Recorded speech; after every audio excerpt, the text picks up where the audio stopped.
You're the diet of the vegans, so I like to call it plant exclusive.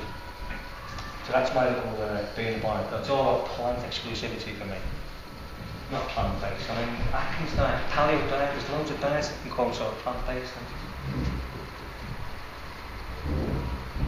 Right, low fat. Why the low fat term? Bit of a story, this one. My diet, I don't include any oils, no fats, no nuts and no seeds. I don't cook in any of that stuff. I don't cook with fats or oils. It's all sauteed or fried with water. Maybe a bit of soy sauce or whatever. The reason why that came out, it's a bit of a personal thing for me. There's a bit of a long story. You got 5 minutes? About 1995, I owned a gym in Widnes at my little fitness centre. And about 1999, I became a little bit obsessed with bodybuilding because I had a gym and the weights there, I was looking at other people training. Excuse me. So I had this for about 12 months, about really mad into bodybuilding. I went from, I'm not that heavy now, but I was about, I think, 10.5 stone when I started. And in about a year, I was up to 15 stone. Through the weights, so I put a lot of muscle on, but I gained a lot of fat as well. And just through eating lots of high fat, still a vegan diet by the way, so it's still eating lots of high calorie dense fatty foods. And about 6 months into this, just about 6 months into this regime, I started this focus, in 5 years I'm going to be the world's greatest vegan bodybuilder. But about 6 months into this, I started to think about the health issues on this. And family history-wise, 2 of my elder brothers, I'm the baby in the family, 2 of my elder brothers I had heart attacks in the 50s, early 50s. And I was eating all this high fatty food. I knew, well, high fat foods cause heart disease. I knew that. But I had this focus of bodybuilding, this physique. But I started dwelling on it. I kept thinking, when am I going to have my heart attack? It seems to be in the family. So for about 6 months, I whipped myself up into a sort of a panic attack frenzy. I was under a lot of stress. I was really scared to go to sleep at night. I was just dwelling on the thought, I'm not going to wake up, I'm going to have a heart attack. So all this culminated in about, after 6 months stress, I was having panic attacks, phantom chest pains. It culminated and I thought, I've got to go to the doctor. And if I ask him for an ECG, it comes up negative, it's caps off, I'm going to be fine. Mentally I'll be fine. Went to see the doctor, and it wasn't too pleased, so I'll send you for an ECG. Then he sent me for the ECG. I took 2 hours off from work. I thought it was going to take 2 hours off from work. Went to the hospital, had the ECG. Then the nurse come out. I said, okay, nurse, I'll be on my way now. She said, you're not going anywhere. I said, what? I've got to go to work now. She said, you're not going, you've had a heart attack. I thought, well, picked up off the floor. My resting heart rate actually told me it was 130 beats. That's just not what I wanted to hear. I was going there to find out that I had a heart attack. So she said I had a heart attack, and I was in hospital for 5 days. All sorts of medication, beta blockers and all that stuff. I got out after 5 days, I went home, I was still a nervous wreck by the way. I wasn't cured. You don't cure you in hospital for that sort of stuff. They just said, you haven't had a heart attack, like, off you go now, go home. They don't give you any help mentally. It was a mental issue. So what I can gather is I just had an event on the ECG through stress. I was stressed out because the blood enzyme test in hospital, you have a blood enzyme test if you've had a heart attack or suspected heart attack. And it proved negative. I had no heart attack. So it was an event because all the stress, heart rate was all over the shop. The ECG had a bit of a fluctuation, but they read it as a heart attack. I got home, so I was still a stressed out wreck, and I thought I've got to do something to help myself. I don't want to take beta blockers for the rest of my life. I've got to do something. I've got to do some self-help. So I googled for low-fat diets. I knew intuitively I had to go on a low-fat diet, and that would cure part of the problem. And I came across this doctor called Dr. John McDougall. I don't know if anyone knows about Dr. John McDougall. A guy called Caldwell Esselstyn. Okay, these are my medical gurus now. The very first book I read was Dr. McDougall. That was that book there, McDougall called A Healthy Heart, a life-saving approach to preventing and treating heart disease. That was all I needed to know, because it turns out that this was a plant-based diet, but no added fats. It was a vegan, he wasn't vegan at the time, I don't think, Dr. McCool, but it was a plant-based diet, and that was, it just read it. It didn't go to the recycling bin, that was in there, it was on the desktop straight away. I subsequently read a book by this guy, Dr. Cole Esselstyn, and he's the guy now, Bill Clinton. He's after his bypass surgery now. He's a sort of an advocate of Esselstyn's work. So, having read this, and it was a low-fat diet, no fats at all, no oils. Particularly Esselstyn, he claims, well, we're going about the research study actually. Esselstyn did a research study on a group of people that the medical establishment had given up on because of their coronary artery disease. Completely given up. They were sent home to die. So he took this group of people, and I forget how many it was, and over a period of time, they were so ill, he put them on a plant-based, low-fat diet. No oils, no fats, no nuts, no seeds. And within time, they all got better. You can believe that if you want. As I say, we believe what we want to believe. I've bought into it hook, line and sinker. They all got better. And he studied them again, I think, after about 11, 12 years. And then at 20 years. So they've been monitored for about 20 years. Everyone at the 20-year point, I'm not too sure now, I think they're okay. Everyone at the 20-year point was still alive, which is amazing. Diet healed these people. Not medicines, but diet. And that for me was all the compelling evidence that I needed, that the low-fat, plant-based diet works. So that's why I'm low-fat. I've been low-fat. I've been on this regimen since 2000. I feel great. I might not look great, but I feel good. I get my cholesterol checked regularly, full blood counts, nothing. All blood counts are normal. Cholesterol's a lot lower. I don't know if you know all the figures about cholesterol. The government guidelines, I think, get your cholesterol below 4 milligrams per litre. I think my last one was 3. I think when I was in hospital it was about 4.55. So the diet works. I'm totally convinced by it. John, back then, brother, you're not fully with Google, are you? No.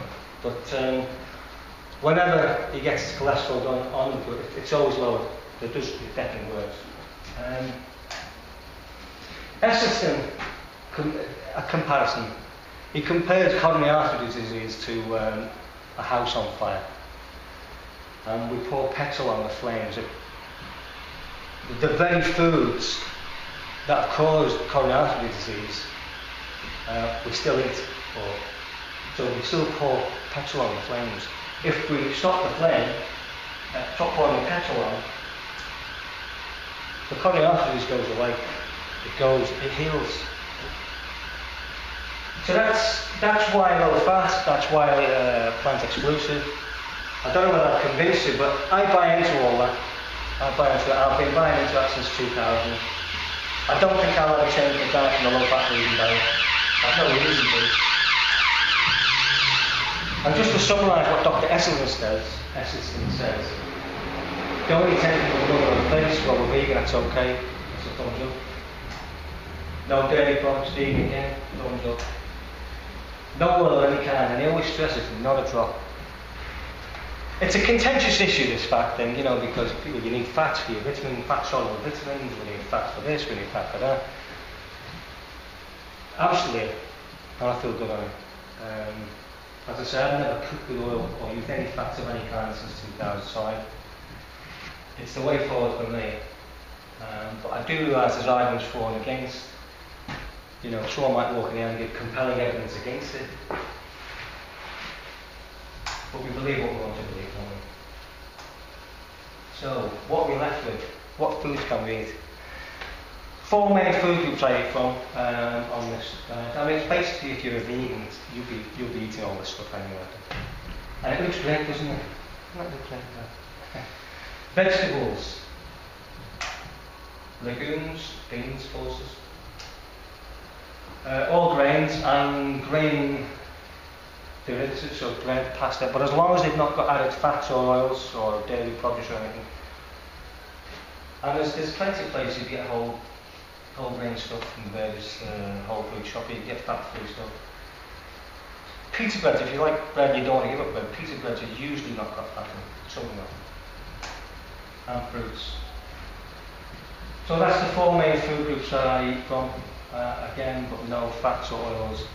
I do like nuts and seeds, don't get me wrong. I mean, I used to survive when I was a footballer, when I'm going away on tour and all that, and before I got to the low fat stuff, I used to take loads of nuts and seeds away with me. To give me a calorie, just to boost my calorie intake. But I don't miss them. I don't miss them. You know, it's like becoming a vegan. You know, it's. I think once you've made that decision to do a different dietary routine, you sort of dismiss them. You just put them at the back of your mind. I don't miss nuts and seeds at all. I certainly don't miss fats. So that's the dietary side of it. Got the low fat out of the way and the plant exclusive. The talk from now on is about exercise. Should we exercise into old age? I wish I could do that, by the way. Unbelievable, isn't it? Yeah. I think she's about 90 odd there. Unbelievable. She never got up, by the way, but you know, she could get up. Oh, well. Get a winch stick. Yeah, should we exercise into old age? As I say, I've been exercising all my life. So it's sort of ingrained in me. It's like getting up and having my breakfast. I go and have a workout, you know, and then have my breakfast. So it's easy for me to say. I know a lot of people. I don't know. Do many of you exercise at the moment? You do any workouts? You do, yeah. Great. It's difficult. You've got to slot it into your lifestyle. You know, there's a time factor you've got to fit into your current lifestyle now. You've got to fit it either in the morning before work or after work. You might just want to lay on the couch and watch the telly. I fit it in every morning based on a job that I did have. I want to. Anyone gives a job? Anyone? I've just been made redundant by the way. So.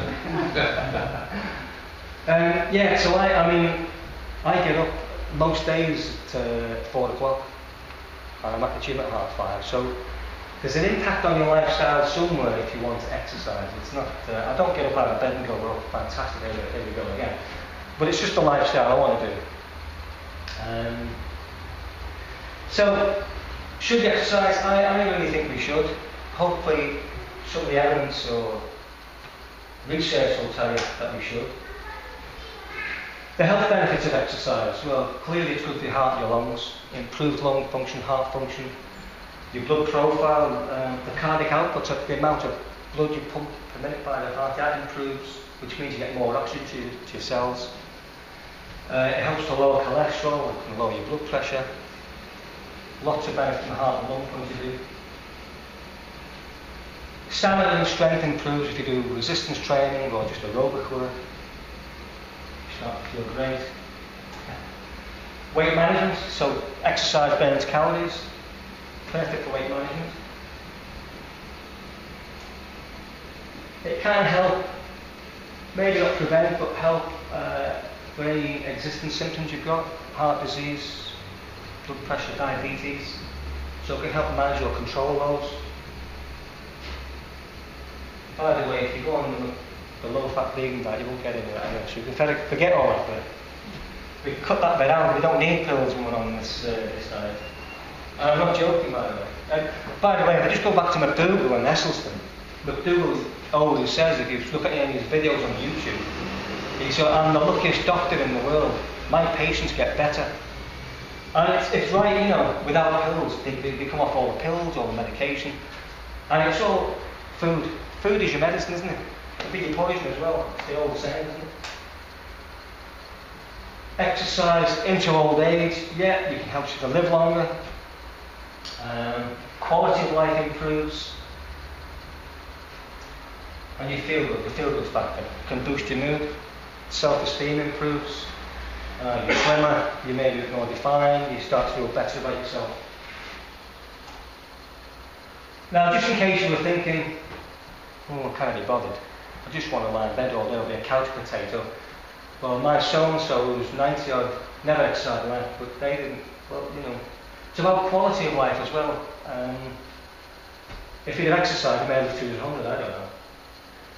So just to prove that a Lancet report from last year, I think it was just prior to the Olympics last year, when all the buzz about the Olympics was going on. They did a survey across the world, and it showed that this is the conclusion. It's now causing as many deaths as smoking as well. That's just unbelievable. 5.3 million deaths a year just through being sedentary, being a couch potato, just lying there. The problem is now so bad it should be treated as a pandemic. So whether you buy into all that, I do, I firmly do believe that. So the current government physical activity guidelines are for aerobic type training. It doesn't have to be in a gym, by the way. All this stuff that I'm going to show you about the exercise, it doesn't have to be in a gym, just be a simple walk. Get out there and have a walk. The guidelines, so 150 minutes per week of moderate exercise, 75 minutes per week of vigorous. I personally feel if you can't fit 150 minutes into your lifestyle to help you feel better and feel fitter, then well, you know, there is an impact. You've got to change your lifestyle some way, but I'm sure we can fit in 150 minutes. It's not that hard, you know. It's whether you want to do it. Resistance training, so stuff to tone your body up. Weight training, 2 days a week. Even that's not hard. But you don't have to go to the gym, you know, there's loads of resources on the internet for bodyweight exercise, simple press-ups, sit-ups. Right, the challenge, what's that all about? I'm going to go into a program of exercise now. This is what I currently do. I'm not saying it's going to stay like that, it changes, but it's the most enjoyable exercise I've done for years. What happened was this challenge, John and I were invited to Veg Fest in Bristol. So we went down to Bristol by Tim Barford, the organiser, invited us down there. And while we were down there, we saw a couple of inspirational talks. One was by Fiona Oakes. I don't know if you're familiar with Fiona Oakes. She's a vegan marathon runner. And she basically said that she hates running. She runs to help the animals, to promote awareness for the animals. And that's her motivation, just for the animals. But she runs marathons all over the world. And John got inspired by this, and he thought, well, if Fiona can do that, surely I can just do it for myself as well, and inspire myself to do some exercise. And I met a group of people down there called Great Vegan Athletes, and they asked me to go on their website as a Great Vegan Athlete. I said, well, you might have to change the phrase here. Might be a great vegan, but not a great athlete. Great vegan athlete. So talking to them, you think, well, people are inspired by people who exercise. So anyway, we spoke to Tim Barford, the organiser from Bristol Veg Fest. He was putting on London Veg Fest, which was last week, which was about 3 or 4 months ago, John, wasn't it? And he invited us to do a talk there. I thought, what are we going to talk about? So John said, well, I want to do an exercise programme. And John said, well, I help. And I said, well, I'll help you. I'll help you, but you've got to stick to my plan, and we'll present it at the London Veg Fest. So we had 3 months to get this challenge done. So I was already doing the routine anyway. So we put John on it, and we wanted to do it properly. We went to Liverpool University, John Moores University. We knew a couple of scientists there. We had a full body scan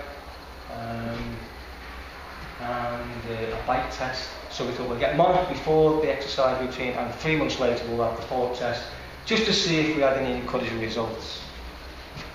So that was the build-up to the challenge. So what was the challenge for John? We wanted overall weight loss. We wanted to decrease his body fat, improve muscle tone, improve his stamina. I wanted a bit of weight gain, because at this time, I'm only small anyway still. But at the time I think it was 9 stone 12, wasn't it? A bit skeletal, even more skeletal than what I look now. So I was really dead lean then. I still wanted to decrease my body fat, sounds a bit weird.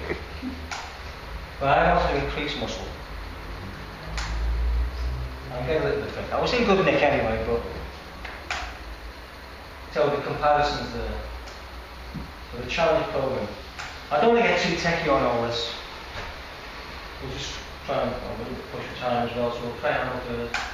So it's a combination of aerobic exercise, resistance training, weight training, and the low-fat, plant-exclusive vegan diet. So what type of aerobic exercise did we devise for this? It was what we call target heart rate zone interval training. And it was moderate. We were training at a moderate level. It wasn't a high intensity workout. 60 to 80% of our maximum heart rate. You get to about 85 on, which is what I'm normally used to training as a footballer. Higher intensity. So we want it for the older people, myself and John, one of the old ones as well. How do you work your heart rate out? You take this figure, I don't know why 220 minus your age. So that gives you the maximum heart rate. We work with a figure of 60 to 80% of that. So it was effective for overall cardiovascular fitness, heart and lungs, fats. Interval training. It's alternating periods of high and low intensity exercise. So we did that for about, we built it up in 5-minute sets, and it was a 40-minute aerobic workout.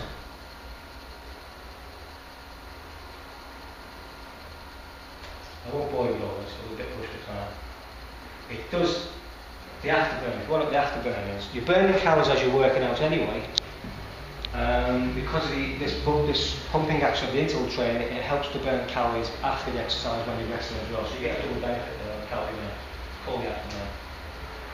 Interval training method, I've explained it. It was 8 sets of 5 minutes, 40-minute workout.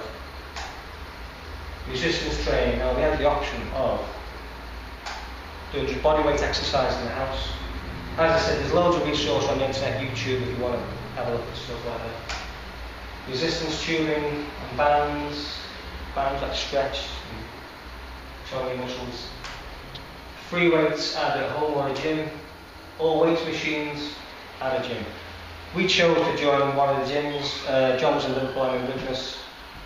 They're so cheap nowadays, these gyms. I think about £11 a month. Used to be about £100 a month, whatever now. There's no excuse now not to go to a gym, really, if you've got a few bob to pay for the subscription membership. The programme, the health benefits, similar to what we've been saying before there, but exactly the same. The whole programme we're going to hope was increase and maintain muscle mass, reduce body fat, and we're going to start to tolerate it, and a boost your mood. The weights routine, it was a specific routine that it was unconventional. Most bodybuilding programs have heavy weights and low reps. I wanted, because of our age group, I wanted to devise a program that was light weights but higher reps. And it was a 30-rep program, just one exercise per body part, one set, so it wasn't multiple sets, it was a full body workout, and 30 reps per set. Why 30 reps? Intuitively, I just thought that the higher rep workout would be better for the body. It turns out on some research that I know from a fact, years ago when I was doing the bodybuilding, I was riddled with tendinitis through the heavy weights. It's injurious to the tendons, so I didn't want to go there. Particularly, I didn't want to recommend a program for older people that was getting injured.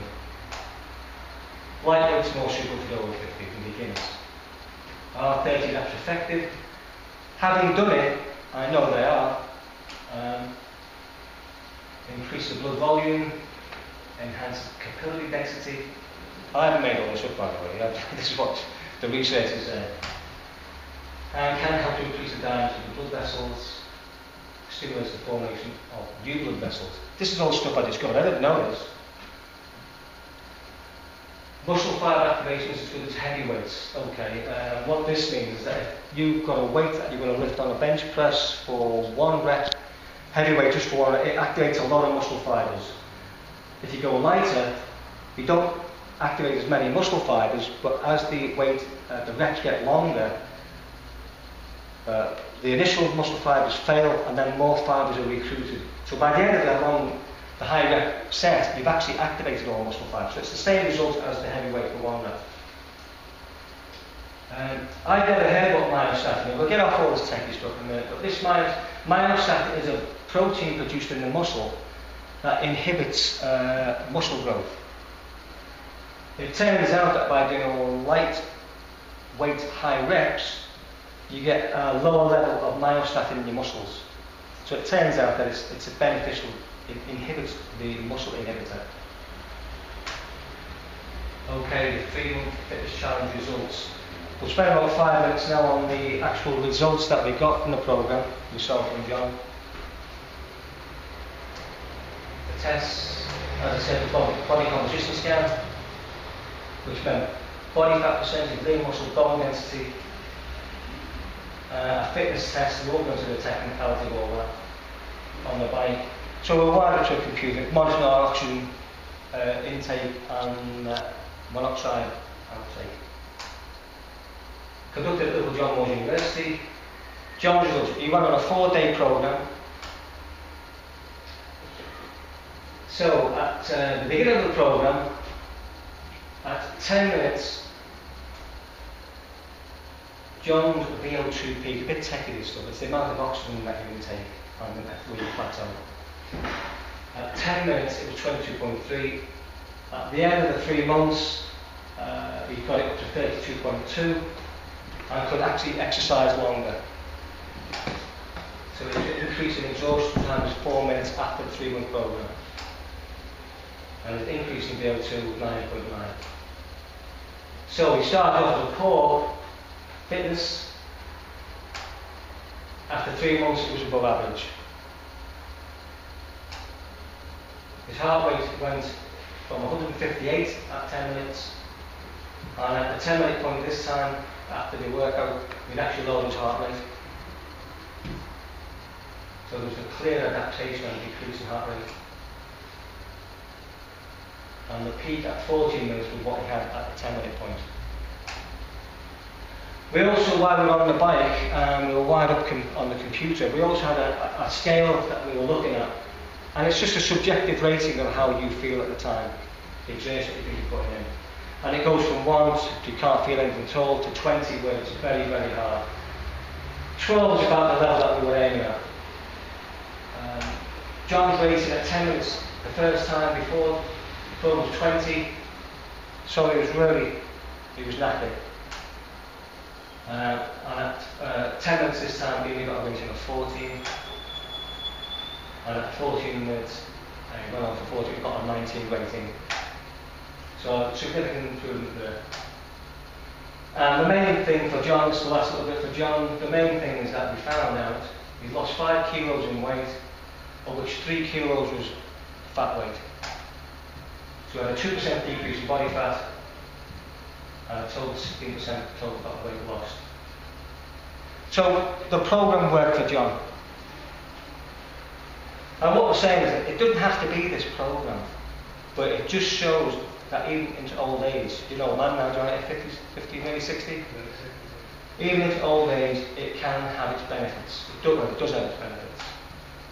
Although you see John, a bit ugly this, isn't he? In his underpants. So, you can see the second picture wrong, he's got a nice pair of love handles there. Afterwards, no love handles. Will he pull your shorts up to your chest? No love. And no love in his life as well. No love handles, no love. Poor John. So you can clearly see, I mean, you can see his abdominal region, they're definitely more defined. So after just after 3 months the benefits that you know after 3 months, put your effort in. So we had a 4.3% reduction in waist, biceps increased, and his thighs went down, but he had more fat on his thighs before the program. So he lost fat on it. Carbs were down. So there was definite improvement there for John. We'll just run through mine now because we've got who's on next one? Someone on it? Not sure, yeah, I think it follows. Yeah. 6 day a week I would went on, and instead of a 4 day. I wanted to see if we could still train for 6 days, very little recovery, and still put weight on and muscle on. Why 6 days? To determine Your testosterone level decline apparently when you get older. So there's a few factors there against it. Testosterone could be down. I've got poor genetics anyway. It was a short muscle recovery time.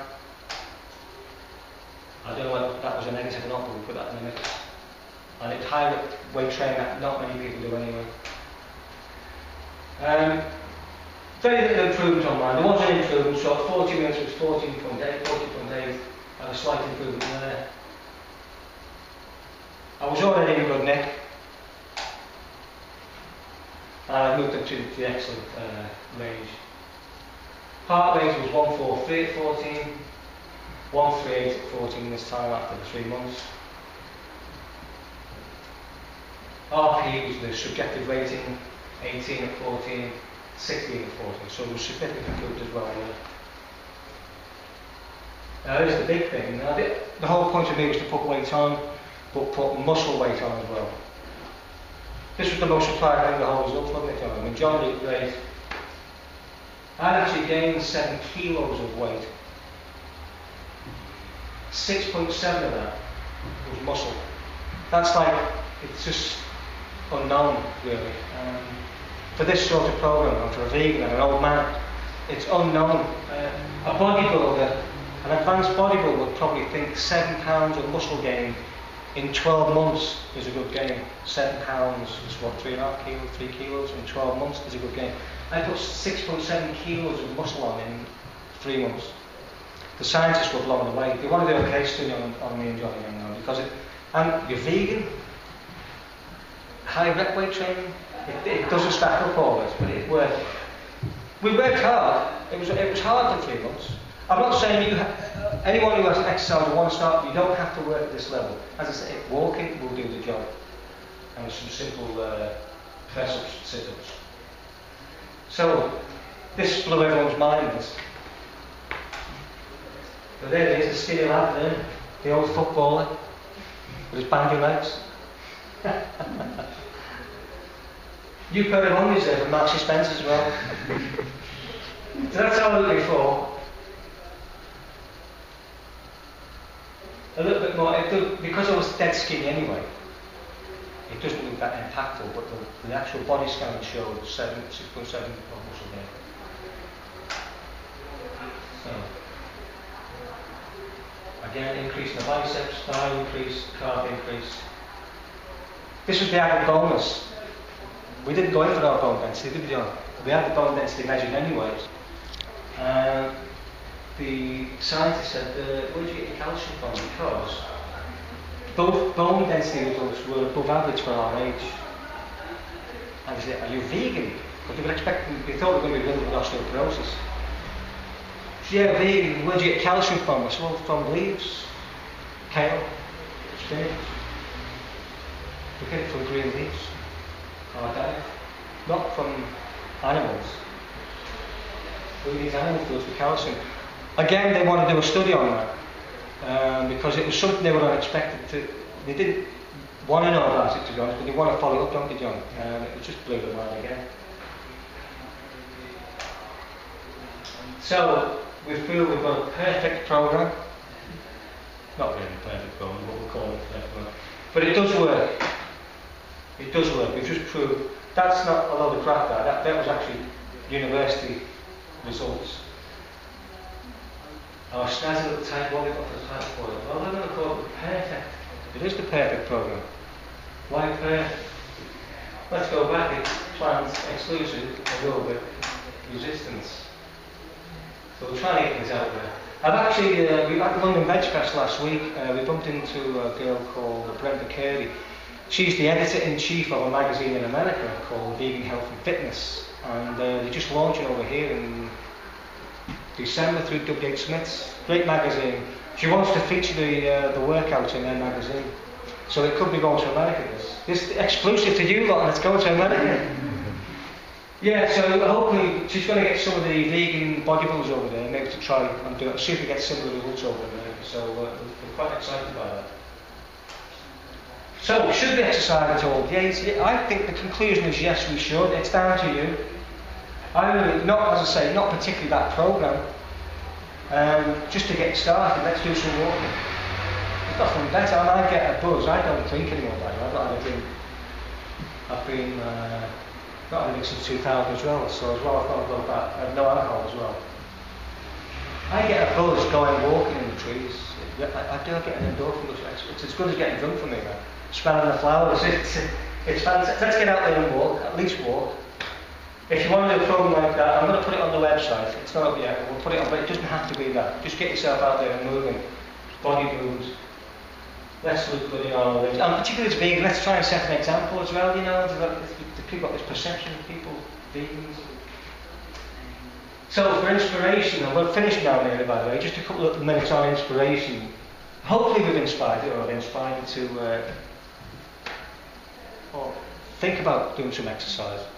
About 4 years ago, there's a vegan bodybuilder called Robert Cheek, and he brought out a book called Vegan Bodybuilding Fitness.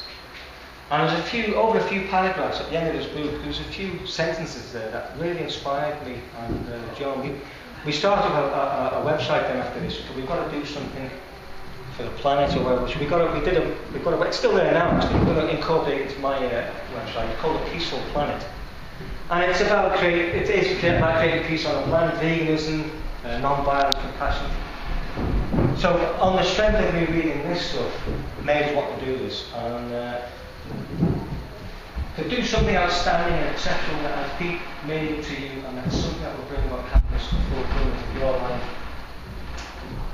Believe in yourself wholeheartedly and really mean it. Today is the day to take action and make it happen. And we did. No one ever looked at our website, by the way, but you know, we've got a website up there. So also, I don't know if anyone here, you probably don't know, you probably won't know at all. Our brother is a guy called Sir Ken Robinson, and he's a world-renowned expert in... I know him well. Do you know Sir Ken? Well, that's our brother. Your brother? That's our brother, yeah. You work in education, don't you? So you will know him. So he's a world-renowned expert in creativity and education. He is world-renowned. If you Google Sir Ken Robinson, billions of videos about him, millions of videos about him. And he's had 2 books out now. We love a lot of... Ken inspires us, John, doesn't he, as well? So Ken's our inspiration as well. Ken contracted polio when he was 4. So all the odds were stacked against him. My mum and dad encouraged him through education to make something of his life. And he was 90 about 10, 15 years ago. So we're all ever so proud of it. And one of Ken's favourite quotes is, we're all born with extraordinary powers of imagination, intelligence, feeling, intuition, spirituality, and of physical and sensory awareness. But for most of us, the problem is that we aim too high in things, it's just that the opposite, we aim too low and succeed. Which we do, and I think if we just try and set our sights a bit higher. Because another quote in Ken's book, is the first book, have you read The Elements of Ken's book? No. Yeah. When did you write that? That's about 10 years ago, isn't it? No. But Ken mentioned in his book anyway that we're all born with the innate capability to be creative. And he's right. But I also think we're all born with the innate capability to be inspirational as well. I'm inspired by you people here as well, you know, if you're vegan as well, I'm inspired by everyone. We all inspire each other. And we can be the inspiration as well. So do be inspired, but take action today and do something exceptional in your life. Wholeheartedly believe in yourself, and then you will become an inspiration. Lastly, don't forget the thing you didn't do when you had a chance. I hope you've enjoyed the talk. I hope you've inspired you. Thanks for being here. I hope you think about doing a little bit of exercise in your life. If you want to talk about being a vegan footballer, there's not an awful lot to know, right? But you know, well, I think we're still in the time now, aren't we? You can go over as well. It's okay. Sorry? What do I cook in? You don't use oil. Sorry? You don't use oil. Oh, water. Yeah, water, yeah. You don't need your... Things like stir fries and curries. Stir fries, and if you've got a what? You've got non-stick. I'm trying to make sure it's all non-stick. It doesn't have to be non-stick, but you both have a non-stick then, you don't need oil. I mean, we have stir fry once a week, lightly stir fry, no oil. No. Well, you get a bit... I know fat is an enhancer, it's a bit of a flavour enhancer as well, but once you get your head around that, food still tastes great anyway. the correct amount of seasonings, herbs and spices. We make some great soups, don't we? And John's a great cook. Absolutely not. I'm being biased, and there's arguments against it because they didn't have the flavour and the texture and stuff, but there's absolutely no need for fats and oils to be used in the cooking. There really isn't. We've proved that. We've proved it for the last 13 years. Maybe that's why we went from vegan.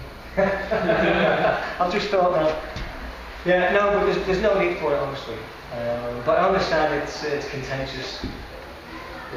We better go. I think the next person might be coming. Sorry about that. Okay, Thanks very much. thank you. Thanks for being here. Thank you. Thanks very much. Did you see Ken at all? 'Cause he's in America. Oh, yeah.